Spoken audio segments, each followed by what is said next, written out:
Táto žena tvrdí, že mala v minulom živote pomer so slávnym faraónom. Dorothy Eddy, známejšia ako Omsety, sa narodila v roku 1904 v Londýne. Keď jej boli 3 roky, spadla zo schodov a doktori si mysleli, že to neprežije. Úraz síce prežila, ale od tej chvíle sa zmenila.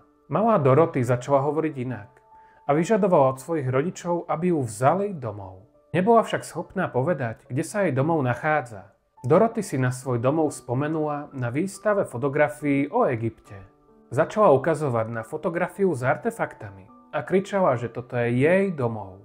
Jej posadlo starovekým Egyptom pribúdajúcim vekom narastala. V 14 rokoch si spomenula na detaily milostného vzťahu s faraónom Setým I.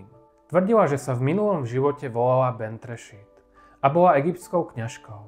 Údajne spáchala zločin tým, že mala milostný pomer s faraónom a otehotnela. Dievča uviedlo, že kňažka mala byť postavená pred súd, ale spáchala samovraždu. Dorothy sa v dospelosti venovala štúdium hieroglyfov. Jej učiteľ bol ohromený, pretože sa učila veľmi rýchlo, ako keby si opakovala iba zabudnutý jazyk. Okrem štúdia sa stala aj zberateľkou egyptských starožitností